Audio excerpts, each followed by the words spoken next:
Welcome back, everybody. Hopefully everyone feels refreshed and ready for the rest of the program. Now we will be moving on to our third topic of the day, which is on research innovation in smart cities. Now, may I please invite Professor John Shi to share with us the latest information on how Hong Kong can be an international leading innovation center in urban informatics. Please.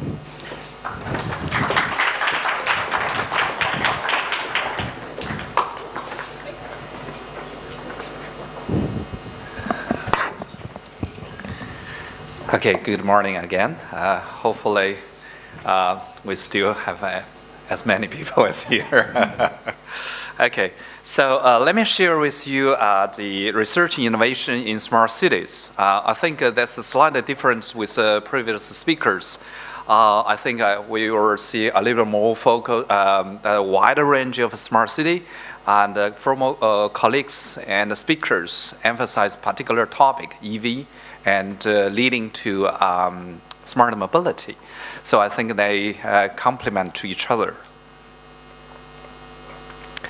So I'm from Hong Kong Polytechnic University and the Laboratory for Smart City and Spatial Big Data Analytics.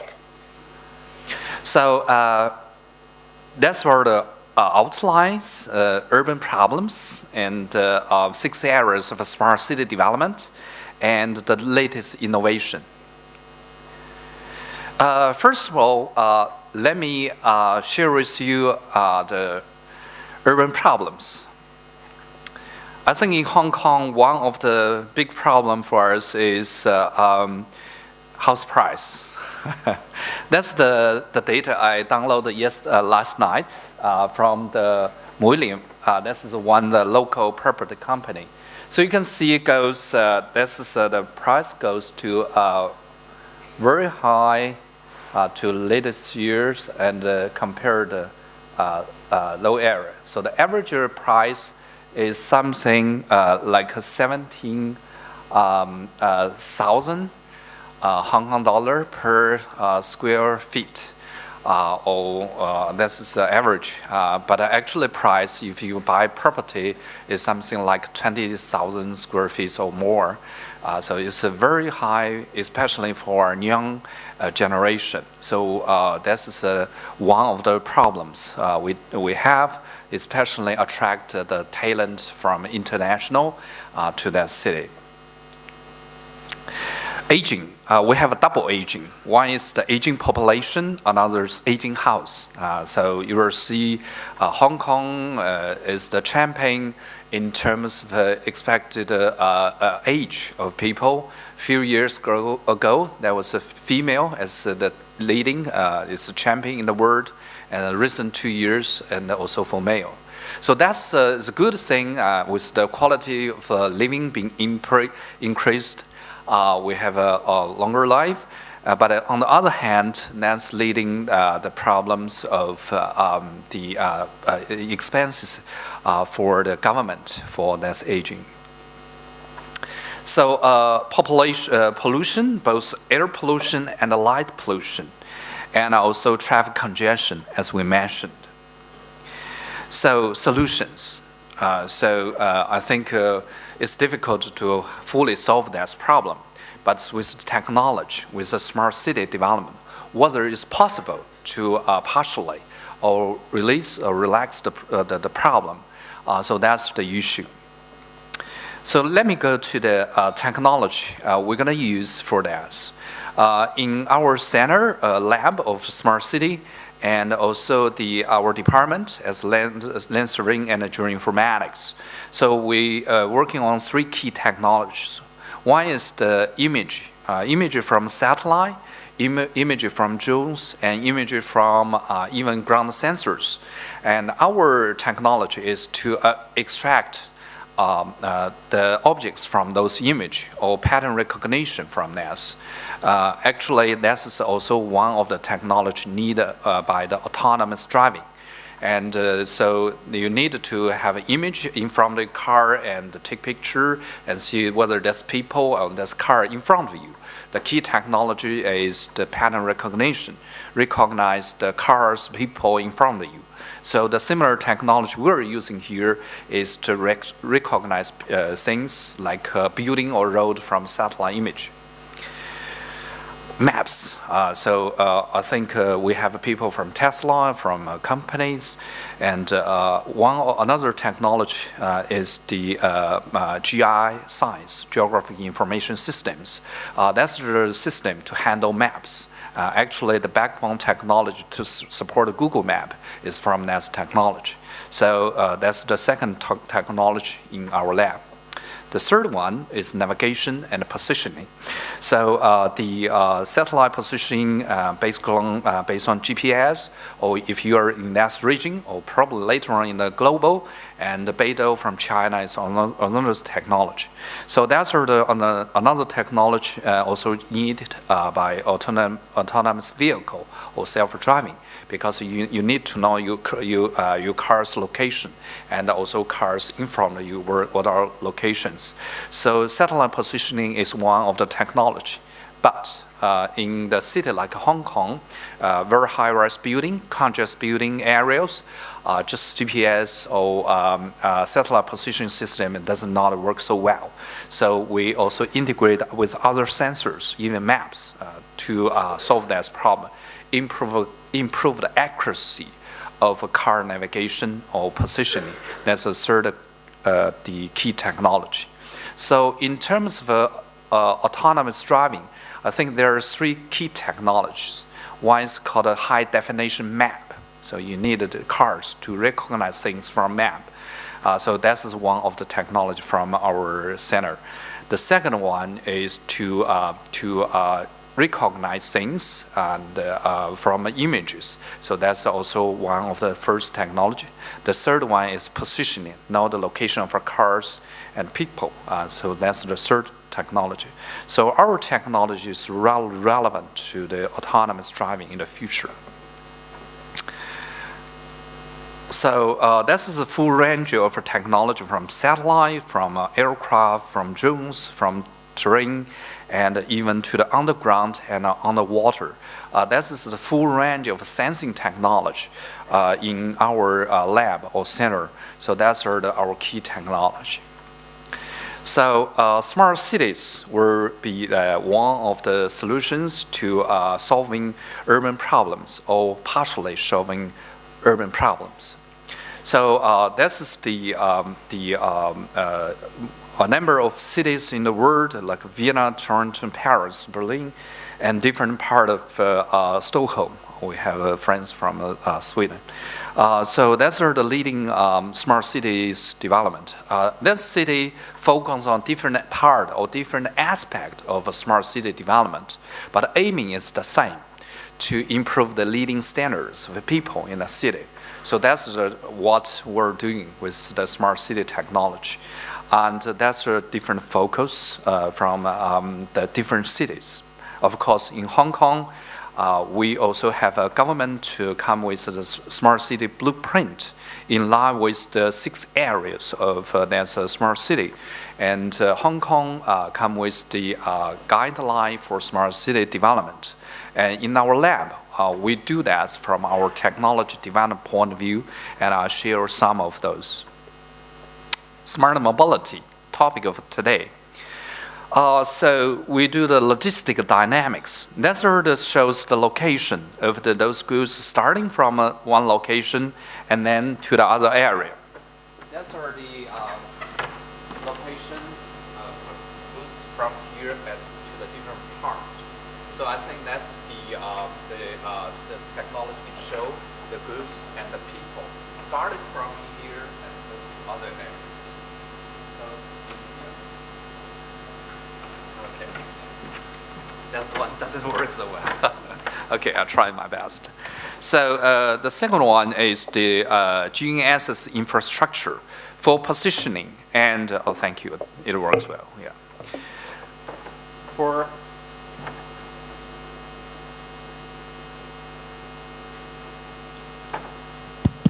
Yes, it's good. So that's one the GPS to know the location of people. So because of limitations of the satellite receiving conditions, because of high-rise building and a congested, high-densified city, the position of that people with that receiver is not so high. So our technology is to develop that to meter-level accuracy for the positioning, and even for static, the GPS receiver there to centimeter level. So that's the technology available for the whole Hong Kong currently. And applications like Hong Kong e-transportation, that's the technology we use a mobile phone and with map technology. If you're a newcomer to Hong Kong, and if you go from the railway station and to your hotel, that system tells you the transport mode, the different transport mode that you can take, bus, railway, and so on. And also that's the technology to travel demand analysis for station-less bicycle. That's the Singapore data, and we do the analysis. That's the areas need more bicycle, shared bicycle, and those higher and those lower. So based on that, you know where you put, if you're from a company, you run the bicycles for the city, then where you should put your bicycle to. And the similar technology for that analysis, I think today we talk about EV and the power, the supplies and those places to need to put. The similar analysis technology can be helpful for that design and also site selection. So that's how our smart city technology can be linked with EV. So spatial turning in the city, that's the technology. We not only work the technology, also publish on the top journal on the science. That's our distinguished professors, they publish on science on how the mobility pattern research can link or contribute to health research. So smart environment. So we use satellite technology. That's the multi-satellite, and to start the air pollution for the whole region. That's for the Great Bay Area. That's include Hong Kong, Macau, and 9 cities in that region, Guangdong Province.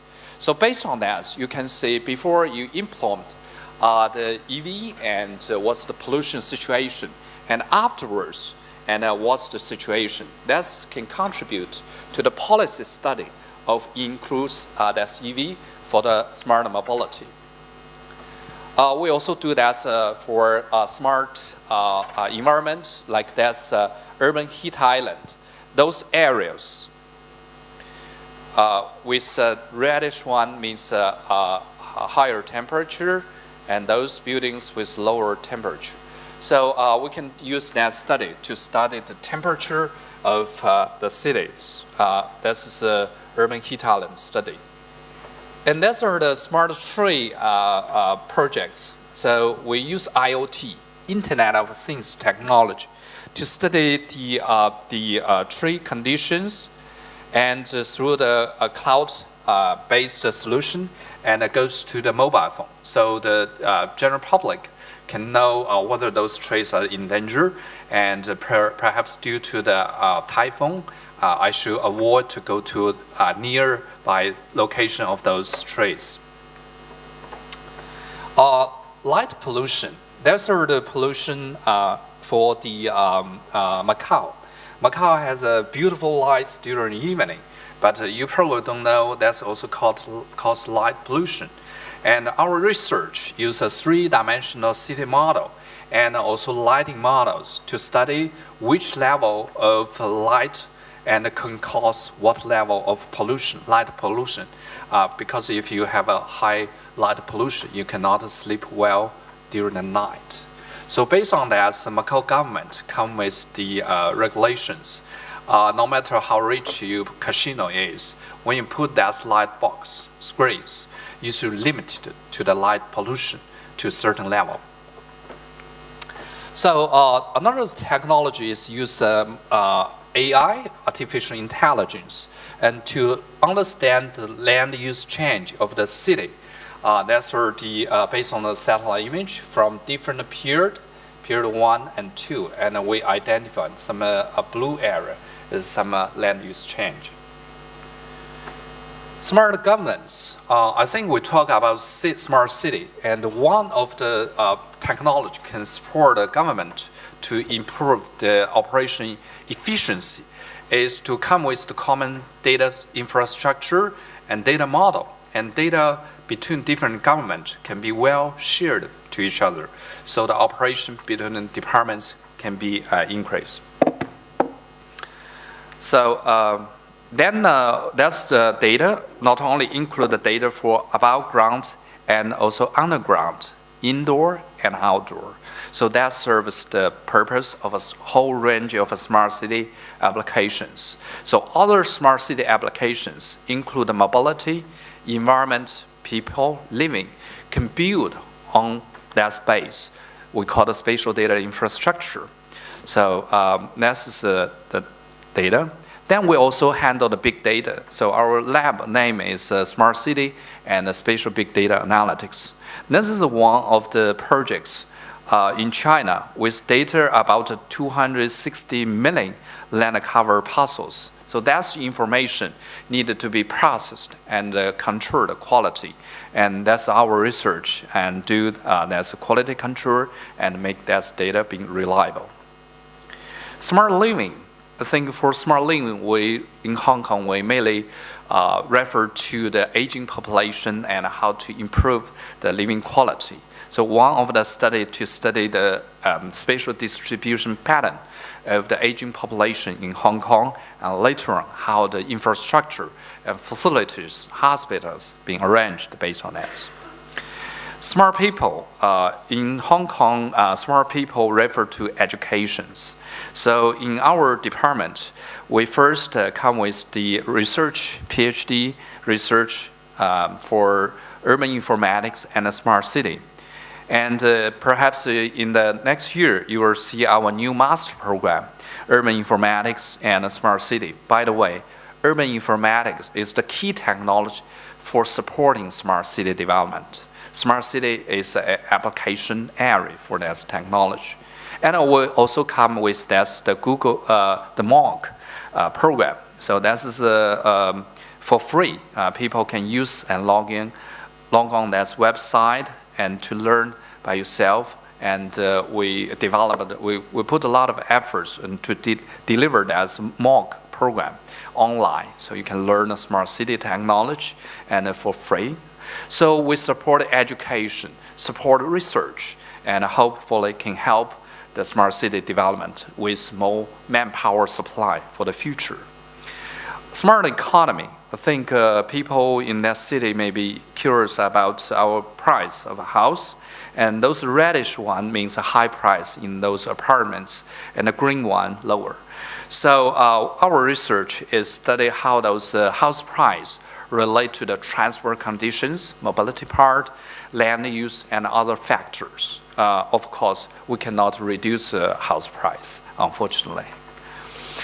Another one is data analytics. We base on the big data from social media and from other mobility data to study the topics in areas which is focused, and also that's for business, which parts attracts more flows of people, and then you probably can have a better business if you open a shop in that area.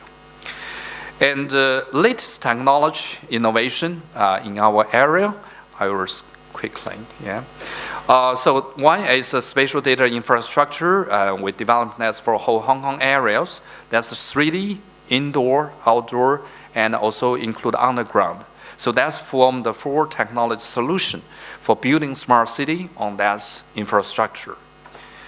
This infrastructure brings the more applications, like a socio-economic data can put in, multi-dimensional 3D, 4D data can put in, and a multi-source of data from satellite, from a mobile mapping system, even back on backpack technology, put that, and do the urban analytics. here, that's part, right? Different applications. And then this is the indoor, outdoor navigation. This is a seamless, called a seamless navigation technology. So that's the, you can see that's the path, indoor path, the reddish one of our university. And we also have the outdoor part. So our navigation and the position technology been developed to go to seamless positioning for both environments. Another technology is lightweight, seamless 3D indoor mapping system. The room like that, if we don't have a 3D model, what will be the solution? So we developed a LiDAR or laser scanning technology on a backpack. So if our colleagues just walk here and go around, the whole 3D model will come. Actually, that's the similar technology being used for autonomous driving. If you go to some of the autonomous cars, the similar sensors here is actually the laser scanner. That's also used for autonomous cars. The similar technology being developed also here in our lab. So that's the 3D model can be built. And if on the street, that were the people or cars in front of you, and also the street environment. So that's the similar technology for autonomous driving. So we also use AI to detect those boulders or those stones. And we also use that AI, artificial intelligence, to detect the landslide for that city. So that's to detect the landslide from a satellite image based on the AI technology we developed here. So that's the big data analytics part for study the people, mobility, car, and also other events.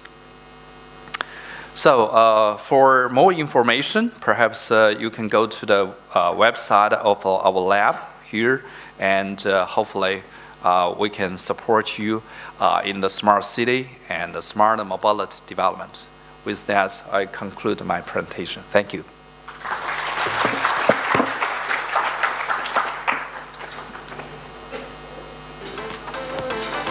Thank you. Thank you, Professor John Shi, for such an interesting panel, for such an interesting discussion on urban informatics. Now, may I please invite Mr. Webb Johnson onto the stage to ask some questions from the audience. Thank you.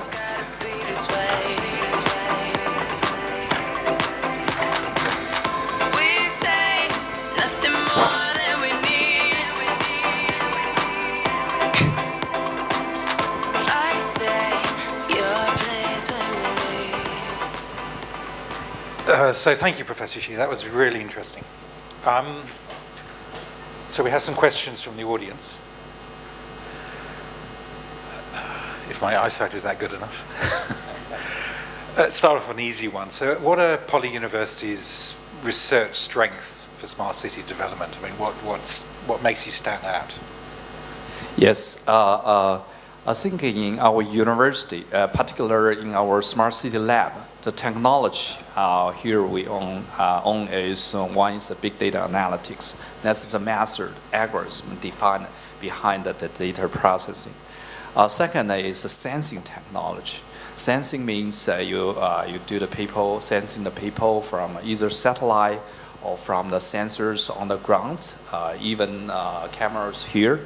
Then after sensing, you need to find, see for example, people, how many people in that room, where are they? So that's called a pattern recognition technology. We use that for both sensors on the ground in room and also from satellite. So another technology is locationing or positioning. That's the cars need to know the location of the car, and if hold a mobile phone, we need to know the location of people. So that's the position technology. So we use that technology for smart city development. The latest one is AI. And in the AI, we mainly focus on to recognize the objects, people, car, land use, landslides, and from image. So that's the main technology problem from our lab. Thank you. Do you see in recent years, we've seen IoT gaining great traction, the explosion of sensor devices. We've also seen things like smartphones and cars coming online. And these are both consumers and producers of data. How do you see that progressing, and how useful is it for what you do? There are two things behind this. Number one is the sensing technology from Internet of Things. So multiple sensors being linked with the Internet. So that's I think this is the trend. We use the cameras and we use the mobile phones, even social media from the Internet. So we got a lot of data. So that's the first part. The second part is data analytics part. So after you get so much data, we call it big data. We particularly interested in those big data related to the location or positioning, like location of people, location of cars. And that's the focus of our research. Then we can study and analysis where the people, what are they doing in particular location based on that data. So that's called the data mining technology. We particularly call it the spatial temporal data mining technology. That's from our side to see that trend. Yes. And then, I mean, there are so many facets of smart cities. I think you identified 6 areas you look at. What do you think is the priority for Hong Kong? I mean, what would you choose to highly prioritize? Yes, I think the 6 areas, they're all important to Hong Kong. I think there are 2 things. One is the application from a government, smart governance or government, and also the one of applications from people. And so I would think if I were say, I started from smart mobility, smart living, because that's really close to the average people. And the people in the city can benefit directly from those. So that's in line with the objective of a smart city to improve the living standings or standards of people. Yeah. Okay, regarding the sharing of data, obviously for what you do, you need the data in electronic form. You don't want to be manually copying figures from PDFs and such like. I mean, it seems to be that, from my point of view, as government has been expanding what they do in this data release, but industry's really been lagging behind. So is that what you see, and how can we encourage industry to share more? Yes, I think to speed up a smart city development, we really do need the data sharing policy and also the trend in that city. So I do see government come with that very open mind to have that data being opened, and I think for industries, for instance, from EVs, if the data can be shared out from EV the cars, and that there's a network between the vehicles, infrastructure, and the individuals, then that network comes not only support autonomous driving, but also safe driving and much more applications. So I think it's really worthwhile to encourage private companies also join that trend to share their data if possible. And that's beneficial to the society and also the individuals, people. Yeah, and I think the concern here is twofold. One is competitive advantage. You know, if I'm a bus company, and I'm releasing information on all my bus arrival times, etc. My competitors, when it comes to the next tender exercise for the bus franchise, they have a lot of information on the real world situation. Yeah. So that's an issue, and there's also the privacy issues. Particularly, you mentioned facial recognition and other things like this. How can we address this? How can we solve this? Yeah, I think number one is if that's a competition, I think that that's needed to be really considered. I think on the other hand, if we say the overall quality of standard being people increased, and overall the business can be increased if later on by data sharing. So each of the company have a larger share and better benefits. I think it's also worthwhile to increase that environment because every company get increased benefits, right? Second is the profit issue. I think yes, even for our research, we do very care about that. We also have a sort of technologies try to avoid that. See, for instance, we call it data aggregation.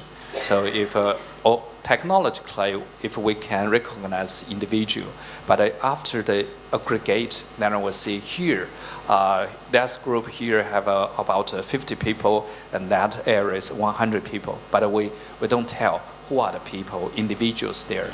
In that case, we avoid the private issue, so that's technology solution and how we do that. So we do respect the privacy, and we also use technology solution and try to solve that problem. So you make the data sort of not associated with an individual. I mean, you can track an individual, but you can't associate it back to an actual person. Yeah, we avoid that case because we respect privacy.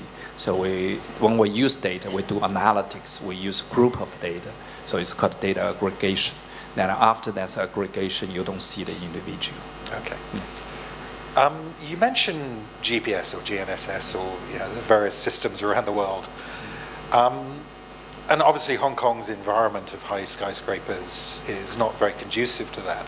Yeah. We live in a very compressed city. Are there any advantages of living to a compressed city from what you're talking about? I mean, presumably things are closer together, so radio technologies and other things would be easier to do in this sort of environment. I think one of the very important contribution for Hong Kong is we approved the high densified city works. So that's for urban planning. Also, as a high densified city, you make this infrastructure building is much more efficiency. So that's also the better side. But also that's we have to, because we have less land to be used for building houses and urban built up area. But on the other hand, it also has this advantage.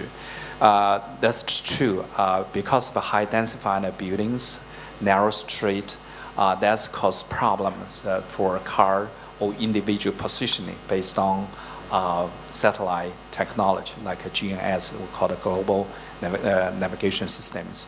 But we use other multiple sensor integration. We use a GPS integrated map technology called map matching. We somehow reduce the problem and solve this problem in certain extent. Okay. I think we've got time for one more question, so if we pick one that's up there.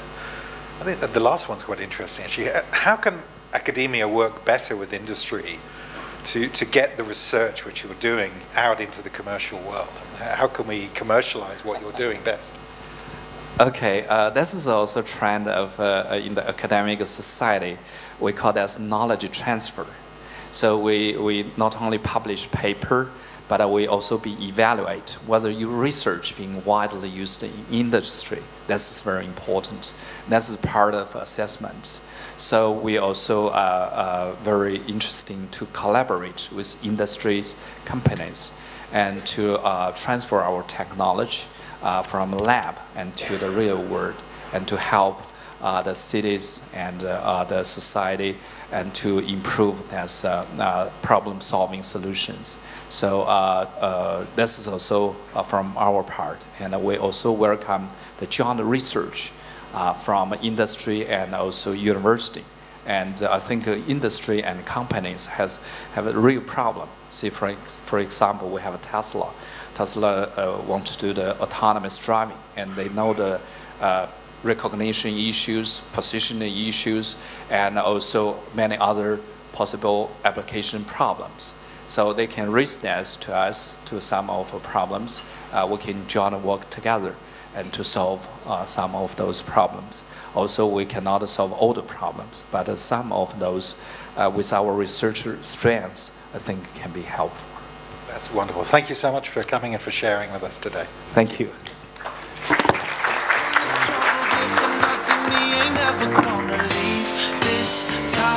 Oh, mama, look at me now. Catch me waving from the sky in a brand new G5. Mama, look at me now. Thank you, Professor John Shi, on sharing on the latest research, innovation, and solutions in smart cities. Now we will have our next panel discussion, which will be on solution and implementation, smart elements of charging infrastructure. May I please now invite our panelists. Julien de Jonquière, Senior Manager, Business Development Supercharger of Tesla. Cliff Wu, General Manager, Hong Kong EV Power Limited. Paul Bromley, Manager Director, Phoenix Business Consulting. And the moderator of the panel, Alex Wei, founding member of Charge Hong Kong. Please take a seat. Mama, look at me now.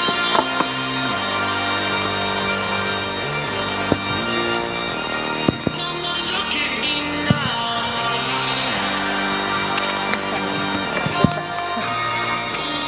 Mama, look at me now. Well, hello. Well, good afternoon. I was going to say good morning, but we kind of passed noon time. Welcome, everyone. Welcome, gentlemen. I guess this second panel session we're focusing in the smart charging infrastructure, and I'm sure many of you would agree sustainability would be a key part of the future of smart mobility. And moving forward, sustainable transport and infrastructure will allow our citizens to have a better commute experience while improving the environment. So my first question is, globally, sustainable transport has created tremendous attention, particularly in the plug-in EV space. The market is growing, but compared to ICE vehicles, it's still slow. And of course, there's still a large percentage of vehicles that are still running on petrol. I know some countries have set deadlines to end ICE vehicles on their roads to push for adoption. So, do you think we're still waiting for the next disruptive solution or technology that would trigger and further accelerate such transition?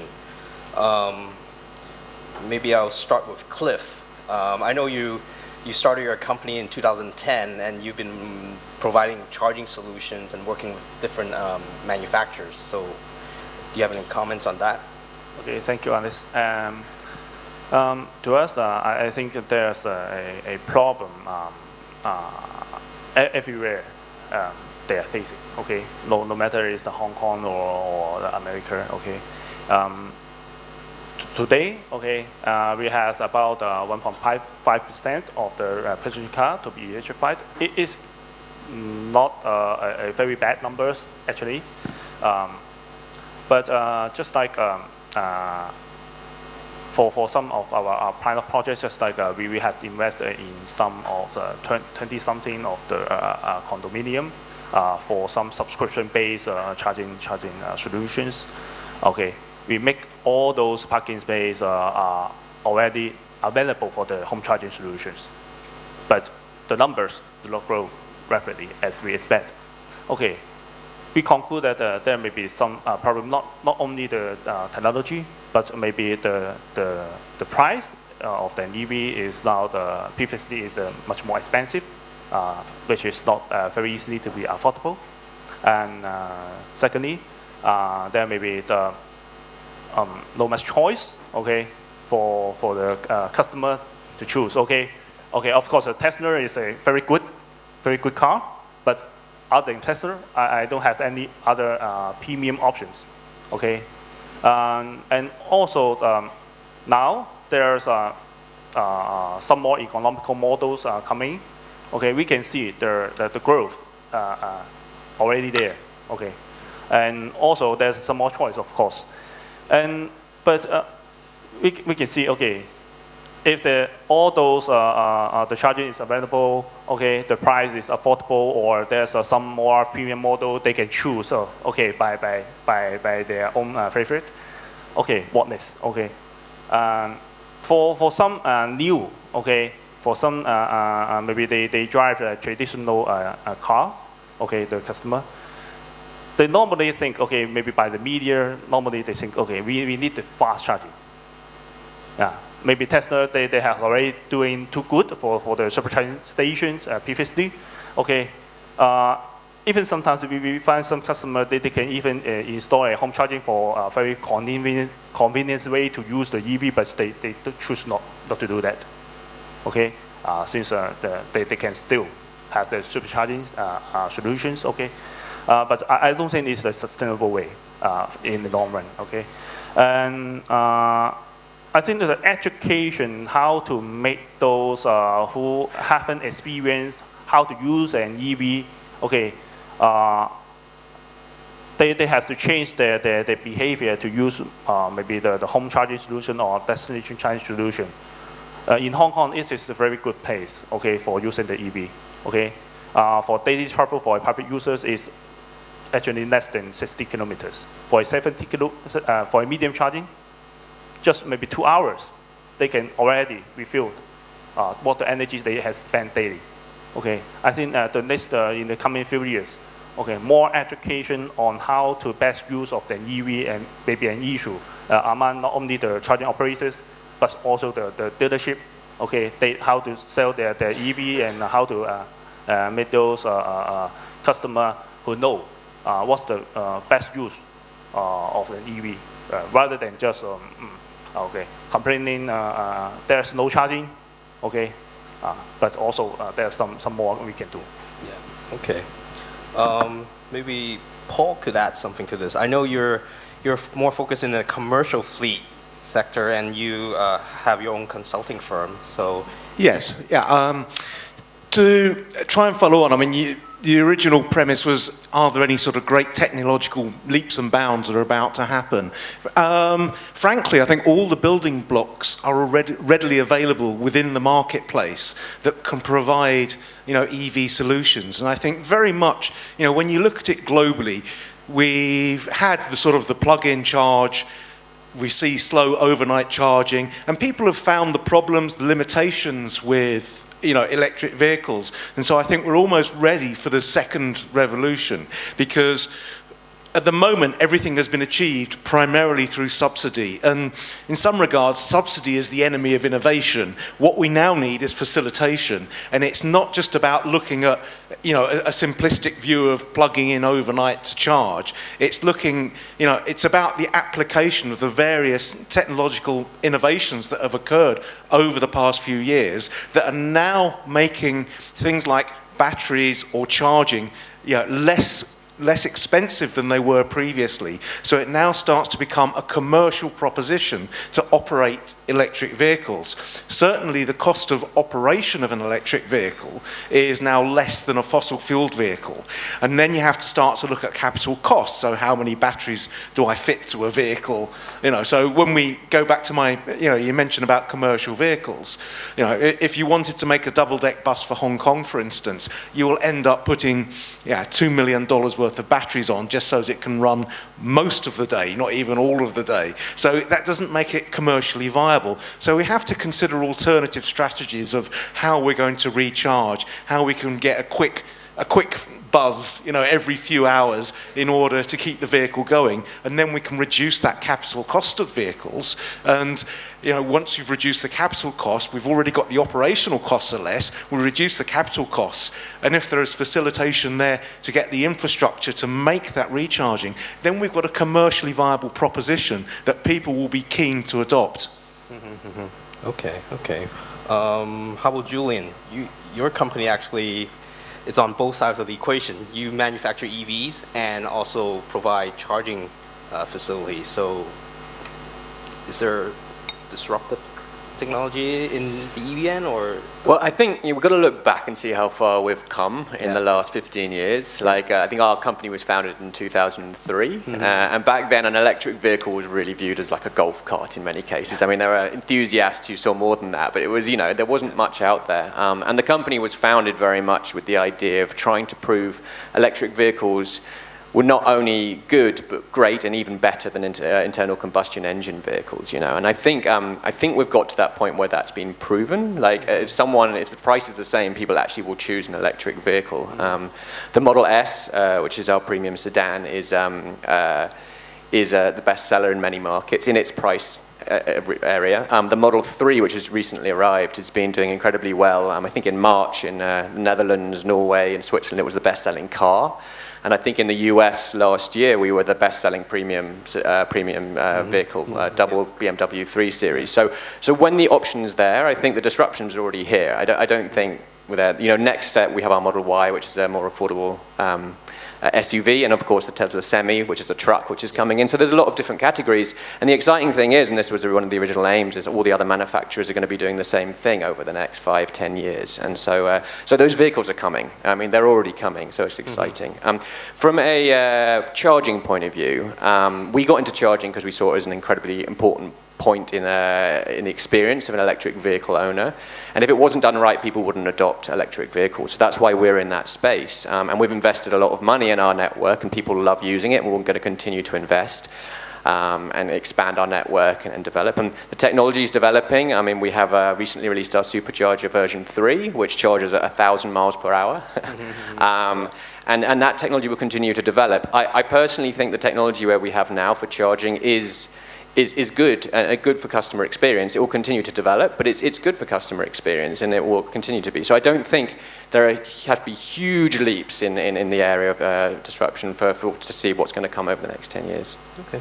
Okay. You mentioned about customer experience. I think, well, my personal experience, at least in Hong Kong, because I drive an EV and I don't have my own charging space. And every time I go to charge my car, I think of seeing myself as taking my phone to a cubicle, another cubicle inside an office where I go charge. And sometimes sometimes those cubicles are not available for me to charge my phone, so I have to wait or queue it up. And of course, when there is a cubicle that's available, and maybe the cables doesn't match my phone, or the connector's not right. So, do you think the current charging procedure needs further improvement, or are we not, for the current EV drivers, are we not educating them enough about charging knowledge? Do you think do you expect that we're gonna have more innovative solutions that is more intuitive, so that the user experience is seamless and with minimal learning curve? Julian? Yeah. Of course, like I said, the user experience is prime for us, and we continue to innovate in that. When we started developing chargers, we wanted them to be as easy as possible to use. So we wanted them to be simpler than using an internal combustion engine vehicle.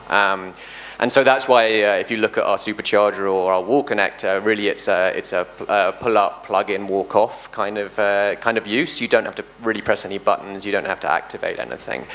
We have apps telling people if people are using superchargers, so you can kind of see before you go. We have something called Trip Planner, which allows you to plan your long-distance trip. Obviously not in Hong Kong, but in other countries. So it will tell you where you need to charge and when. So we really do focus on that customer experience. Of course, we always want to get better and better and better. Yeah. I think you've probably seen during our ownership that we have added features to that. The second part of that is really the charging behavior. You mentioned, you kind of don't want to go to another cubicle. Now, obviously, the best way to charge an electric vehicle is like you charge your mobile phone. So that would be at your home or at your office, and that's the absolute ideal. It's much better than having to go to a petrol station or something like that. Now, that might be having your own private charger, or in my building, there's two shared chargers for the whole building where you can go and charge your electric vehicle when you need to, which is, it's not as good as having a private charger, but works too. Now, of course, I acknowledge there are problems in installing home chargers. I'm actually very optimistic about that being solved as a problem. We can discuss that a little bit later. But overall, in terms of public charging, I think I'm pretty excited because we're seeing more and more interest from landlords in seeing electric vehicle charging as an important factor in what they're doing. And that means everything from the experience of how people are using them to having more in the buildings. One prime example is a building in Kowloon Bay recently, which installed a electric vehicle charger every single car park space, which basically eradicates the problem of people using it, right? Because you can have access to it wherever you go, and we're hearing more and more of those kind of cases. So yeah, it's getting better and better. Cliff, do you have anything to add? Well, I mean, I was going to say, sorry, I was going to go add the point there about you know, you're talking about your example in Kowloon Bay, which is a very good point. But I mean, Hong Kong, actually, everything is within the remit of the government, because all land in Hong Kong is lease held via the government. So any time there is a lease renewal that comes up, it's within the government's power. You know, even if it's a lease renewal for a gas station, they can turn around and say, well, you've got to have 2 EV charging points at every gas station. And I think also, I mean, the whole land lease issue, I mean, it is a way that the government can guide policy rather than, you know, so it makes it readily available that you can have public charging, whether it's a commercial vehicle, whether it's a private vehicle.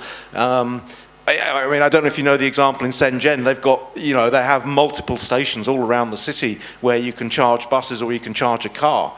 You know, it's readily available, and that just makes it easier for people. It increases the utilization of electric vehicles. So you're getting rid of some of the barriers for use. I mean, I always use the example of, you know, why was it, you know, 100 years in... Fun fact, in the year 1900, 38% of the cars sold in the US were electric cars. Why did they stop being used? Well, actually, it was because the breakup of Standard Oil actually put competition into petrol gas stations. And then, you know, that suddenly became readily available for everyone. So I think it's almost it's time to turn it round the other way now. We make electrical charging very freely available, publicly available, fast, simple, and therefore you've just removed the barriers to entry for the market. Yeah. Cliff, do you agree with it? Because your company works with different manufacturers, and I guess they have their different expectations. Yeah. Yeah. As a charging manufacturer and also a charging point operators for our company, I think that there's 2 ways. The one, of course, the product itself. It is the user experience. It is by the design. Okay, it's already just very simple for passenger car on. Okay, just maybe plug in, and then maybe we need a card for security reason. Okay, for some maybe condominium. Okay, if there's those smart card or apps to activate the chargers, others may also use your chargers. Okay, and you pay the bills. Okay, okay, and but.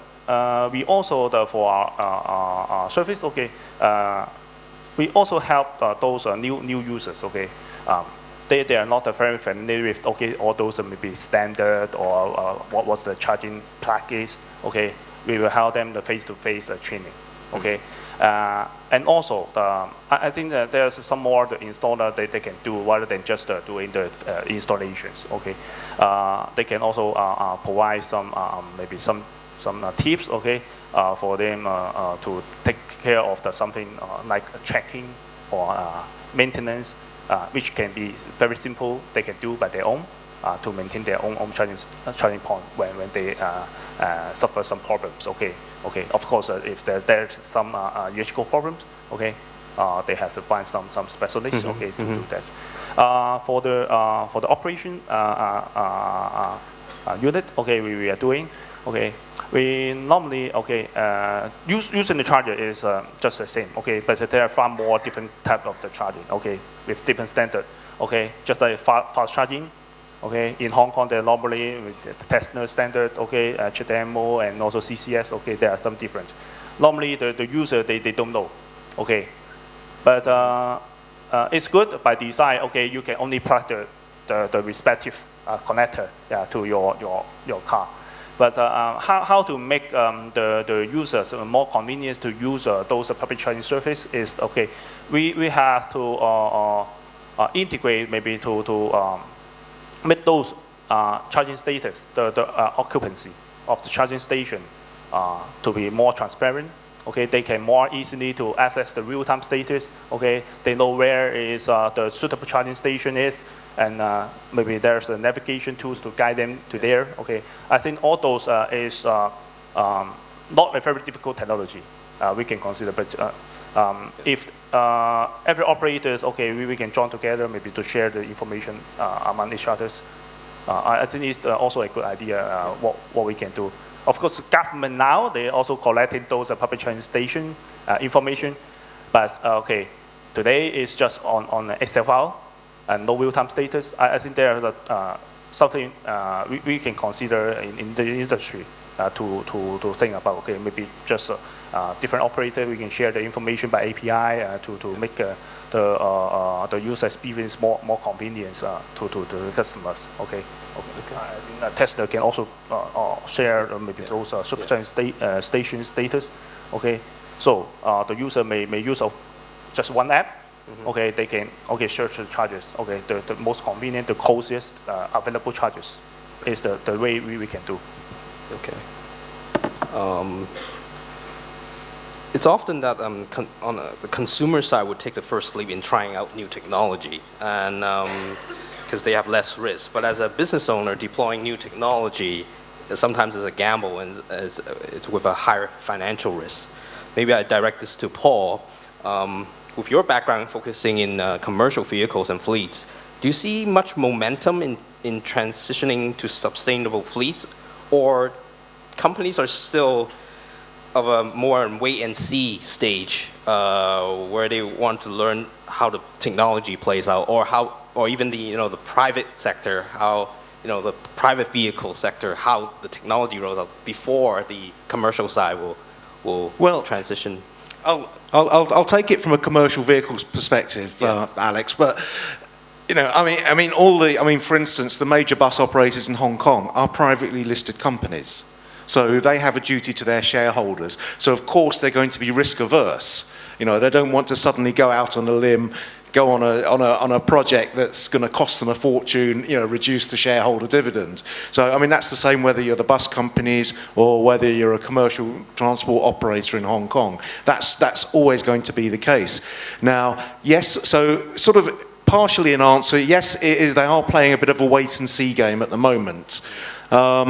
But this is where, as I say, I have an industry background, and so I'm very much, as a vehicle manufacturer, you should actually make a commercial proposition where the weight of evidence is suddenly going to weigh in the favor of the electric vehicle. And as I say, I think we've already got to that point that, to operate an electric vehicle, it's 97 cents per kilowatt hour. The commercial rates from CLP. I think Edmund's not listening there, but if you're running a diesel engine, it's going to cost you more than twice that much. If you're running a diesel or a petrol engine, you've got oil changes, filter changes. Electric motor, you don't have that problem. So the running, the maintenance of the vehicle is less. So it's then about how do you utilize the vehicles. So the commercial proposition for vehicle operators is, how do I utilize a vehicle, because it's an asset at the end of the day. So how do I sweat my asset? So we're back down to do I have to leave it on charge for 8 hours a night before I can use it again, or can I just charge it for 10 minutes every 4 hours and I'm getting the maximum utilization from my assets? So it is going to be a journey, and I'm a big advocate of trialing electric vehicles from a commercial standpoint, because and it's not just about trialing one vehicle here because one vehicle there because they become orphans. It's about saying, no, we'll make routes 25, with 10 buses, we'll make that a full electric route and prove, to everyone, both operators and manufacturers, because it also sets a challenge to the manufacturer as well, that it is a commercially viable proposition. And I think, over the next 10 years, that will come to bear. When people do see there is a commercial advantage in operating electric vehicles, then, the revolution will take place.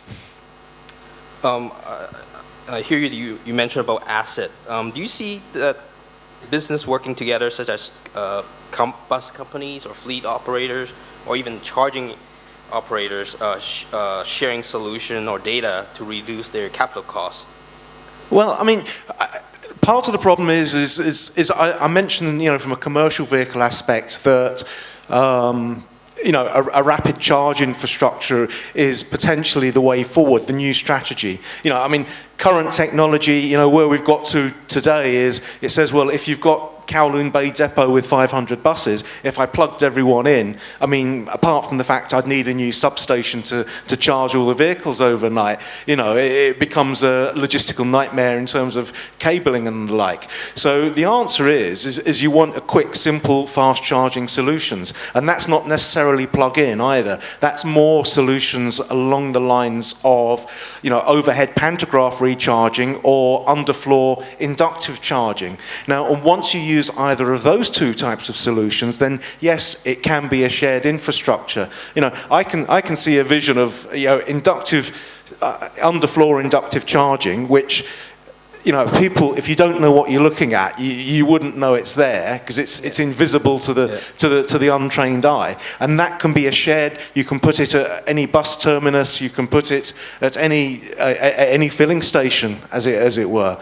So yes, the shared infrastructure is a way forward, but I think the only way to facilitate that is through the assistance of government. And I come back to my leasehold argument, because that's where it makes it feasible. And not only that, it's also got to be policy, because I don't know if anyone's ever tried to build or put something in place in Hong Kong.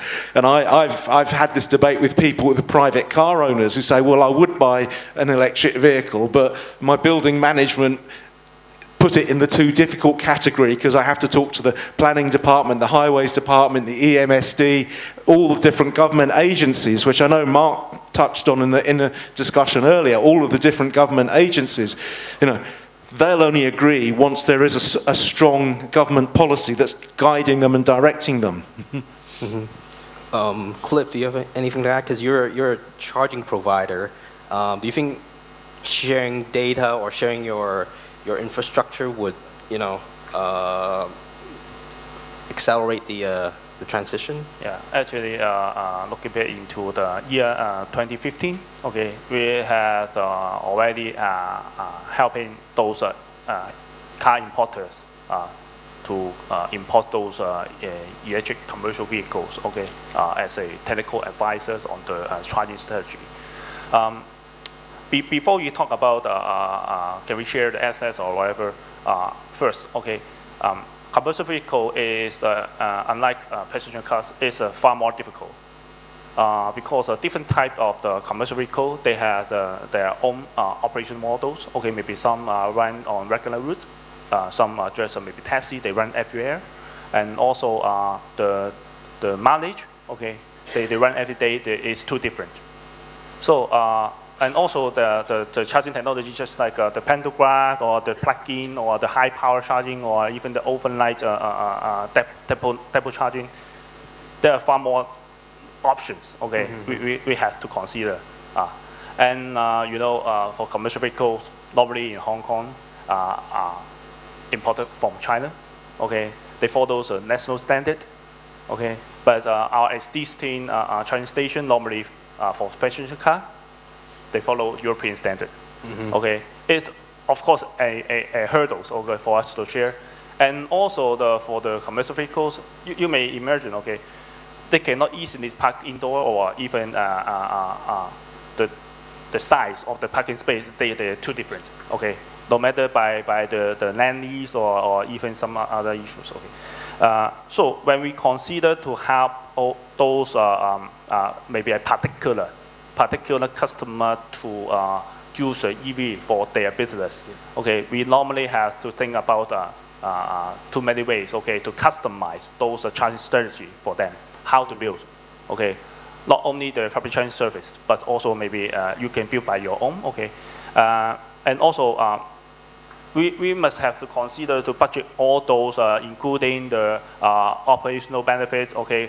By using the electricity comparing to using the diesel or the petrol, okay, and also maybe for some years, okay, and also we may also consider how the route is and where you can charge overnight, okay, not only just maybe in one depot, maybe in multiple depots, okay, and all things we have to think about, okay. Yeah, okay. Well, I want to go back to a private vehicle for a moment. There has been a substantial EV growth from 2014 to 2017 in Hong Kong, mainly in the private vehicle, we learned that some owners had some maybe not so good experience where they may not have home charging, or where they work there's no facility there. So charging facility seems that are just not sufficient enough to serve the owners driving in their regular routes.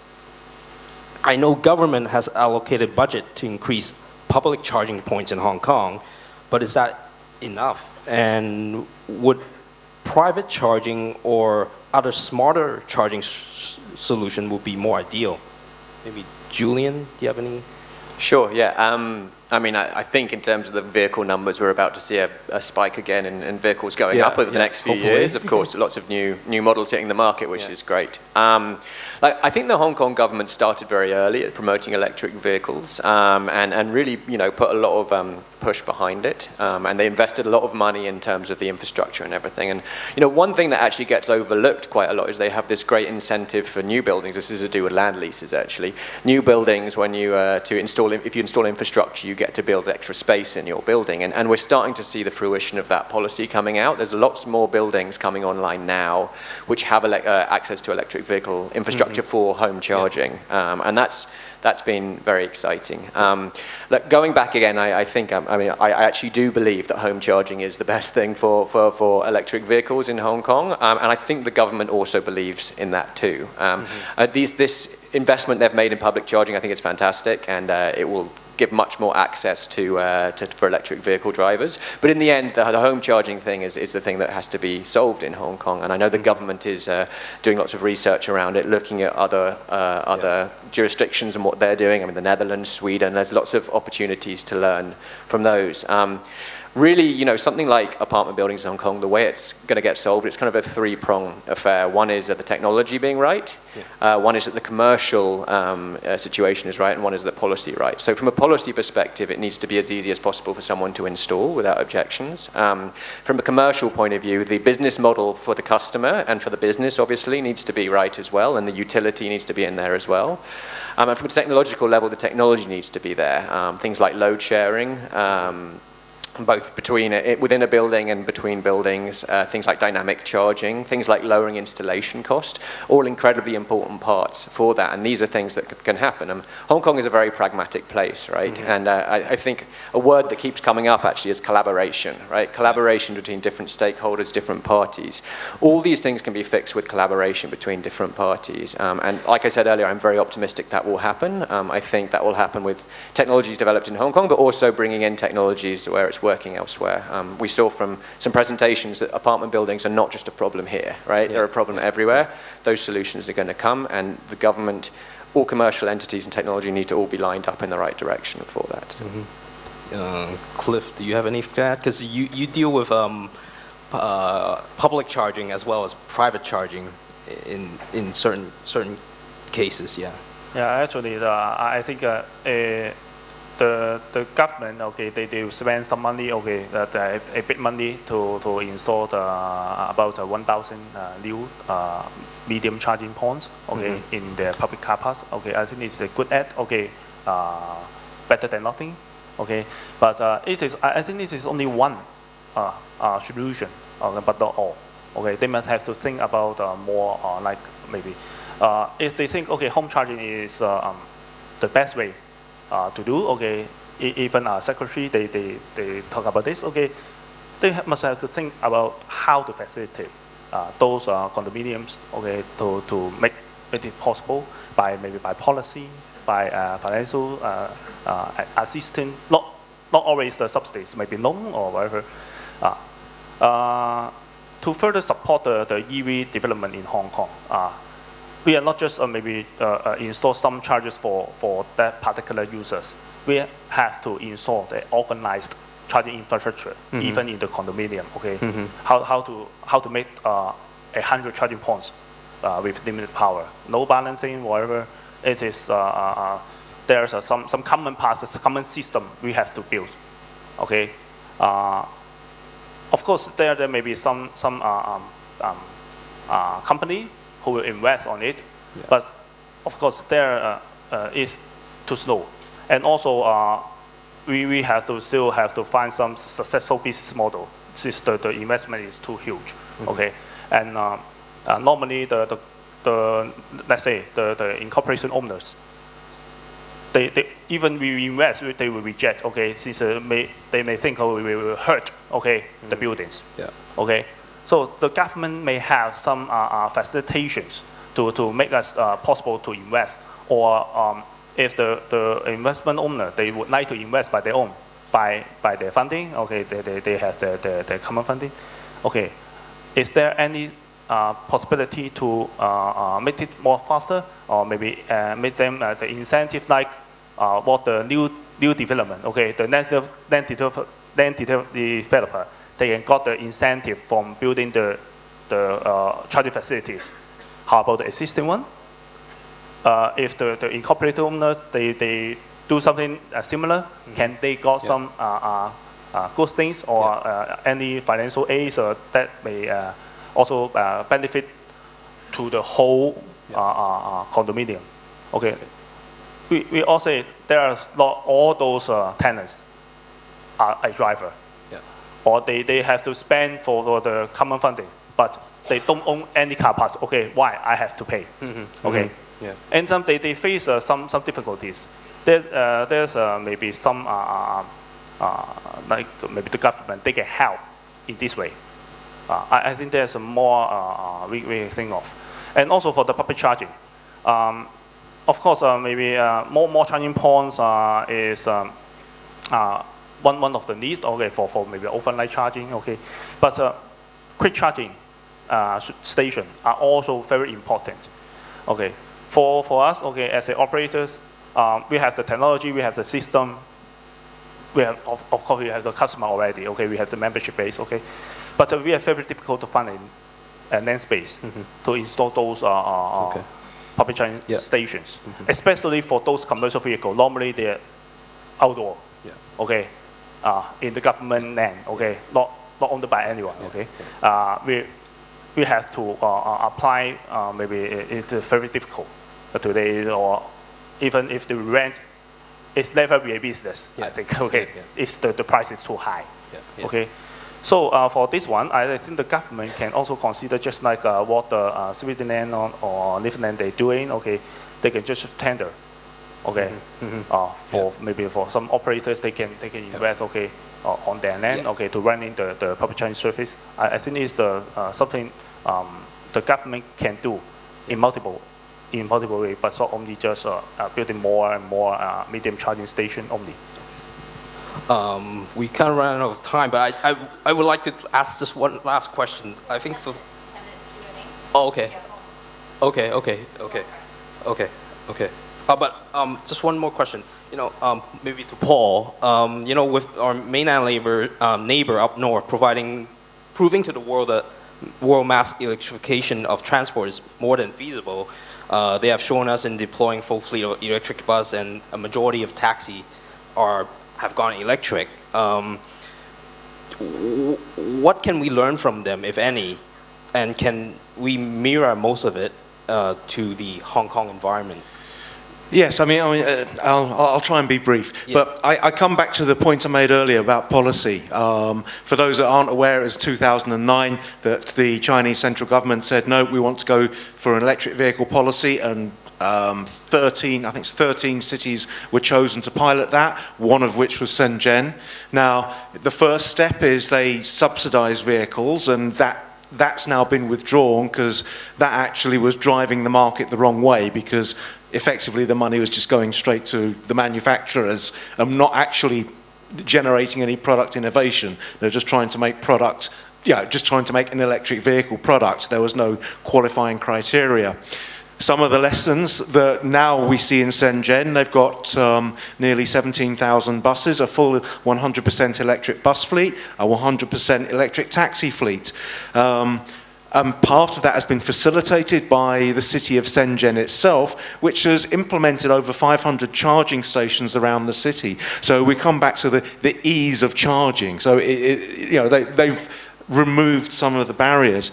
And also some of the incentives that are now in place for electric transport, it's predicated around performance measures. So for instance, if you're the Shenzhen bus company, you have to demonstrate that you've run over 60,000 kilometers a year with each electric vehicle before you'll get any incentive payments. So it's certainly, step one I say is finished. Step two now is people are learning how to incentivize electric transport, whether it's through ease of use or whether it's through the incentive program. So I think, to apply that to Hong Kong, I mean, there are certainly lessons there. And as I say, I could talk on a lot longer about it, but I'm conscious of time, Alex. So I guess we'll go ahead with the Q&A questions. I think you just mentioned the incentive. We have a question here. What will be your suggestions to incentive building owners, residential or commercial, to install smart charging infrastructure? It's almost well, I mean, we've talked about sticks and carrots. I mean, I know in Shenzhen the casino operators have been told to make all their shuttle bus fleet electric over the next 5 years, and the casino operators said, well, what's the incentive? And they said, well, we don't renew your gambling license. That was a bit of a stick one, but it has actually worked. But I mean, again, there has to be some sort of commercial proposition as to to incentivize building owners.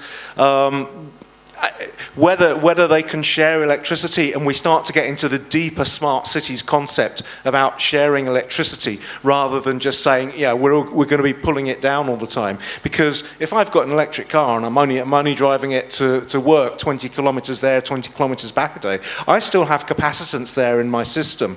So rather than have to have lots of second life batteries at our solar farms, providing capacitance, I can use it in a vehicle. But this comes down to the smart city environment where the vehicles are speaking to the net. And that was a subject we were talking about. It was being talked about earlier about the smart cities development. But if you can put electricity back in, that starts to become some of the incentives for increasing the infrastructure. Okay. Well, we have another question, and I guess the fourth one. How can we push the government for real firm sustainable funding like China? How can we push the government, or at least, encourage them? I mean, that's where I talk about shared infrastructure, because if you've got a shared infrastructure, then you're not predicating that money to any particular manufacturer or operator, and that's where it comes about. I mean, that's really the push I would come to, is that the government, there may be some civil costs in terms of implementing a public charging, multi-user infrastructure, but that's where I would see, the way forward. Okay. Well, look, I think from a private vehicle point of view, I mean, it's about information and finding the right solution for Hong Kong. I believe. Like, I think there's a lot of stuff happening. Things are moving very fast, and getting that information in and partnering with the government so they kind of know what's going on. I know they're also looking themselves is important. So that's kind of what we do. We have a charging team that I run in Asia, across the world, and we try to bring information to show kind of these are some of the things that are happening. And that can help support future policy developments. Funding policy, I mean, they're two different strategies you can use, basically. Okay. I guess we can still have a question. The second one, how would the panelists solve the problem of charging electric taxi? I guess that's more like commercial. Rapid charge. Rapid charge. I mean, as most people may be aware, there was a trial of electric taxis here in Hong Kong, and it comes back down to what I was saying earlier about sweating the asset. The failure in that project was that it was only a slow plug-in charge, and so the vehicles had to be out of service for, say, 4 hours a day, so they couldn't run the taxis 24/7. So the answer is a rapid charge, because, I mean, if you can charge a vehicle at, say, 50 kilowatts or 100 kilowatts, that's a day's, you can charge it within 10-15 minutes for a day's use. So that's the answer from a commercial vehicle standpoint. Yeah, I mean, I think we work with fleets all over the world. I think it's looking at their use and their kind of like consumption on a day-by-day basis. Some people automatically assume you have to go to rapid charge, which may be the case in Hong Kong. I'm not sure, but we've worked with a lot of fleets where actually that wasn't the solution. It might just be a high-power AC charge would be absolutely fine. So you have to start looking at the data of how they're using their fleet. I mean, Schiphol Airport in Amsterdam has electric vehicles, so it's a solvable problem, but it's based on each individual kind of need of the taxi fleet that you're working with. So, to be honest, I haven't got down and looked at the details of the Hong Kong taxi fleets, but you know, with all the options available on the table today, there are solutions there. Yeah, to us, okay, you know, for BID E6 taxi, okay, of course, it's charging too slow, okay, is the main problem, and also the charging station, the location, are all those indoor. The taxi driver must have to pay. Yeah, for the parking fee before they can charge, okay, and also they may have to pay another fee, okay. It hurt their income, okay. I think what we can do is the government, if they would like to promote the electric taxi, they need, okay, first, okay, the AC charging points is a must, okay, for their overnight charging, okay. When they can park there and then charge overnight for the next day applications. And also, since the range they are moving is too long, okay, maybe more than 300 kilometers a day, okay. Even you pack more battery, okay, inside a car, it will lower the efficiency already, okay. So in the midday, they must have some quick charging solutions, okay. Maybe installed in some car parks outdoor, okay, which may be cheaper price, okay, for the parking, and they are much more easily to access everywhere. I think it's one of the way we can push the electric taxi, rather than all those quick charging solutions. Otherwise, there may be a queue up, okay, or they have to seek some cheaper operational model. Always, you know, for the quick charging solution, it's expensive. Even for operator, we operate the quick charging station. Okay, for the facility, for the investment, we have to connect some more premium. Okay, if they are running the business daily, they just want very cheap operational costs. Okay, so AC charging is also one of the possibility to provide this kind of the cost benefit to them. So I think the government can consider this. Okay, for both. Okay, yeah. I guess that kind of brings what Mark mentioned about the Netherlands, where you have, in the beginning, you have strategic locations, and then you pick them. Now, I guess we're going to the second phase where, you know, it's demand driven.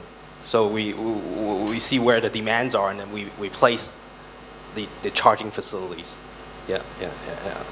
So I guess that's about time. So I think we'll round off here. And thank you, gentlemen, and thank you, audience.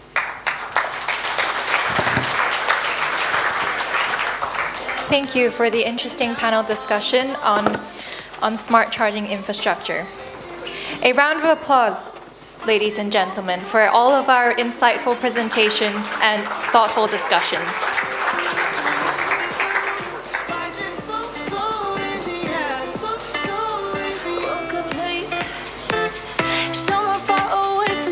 Thank you.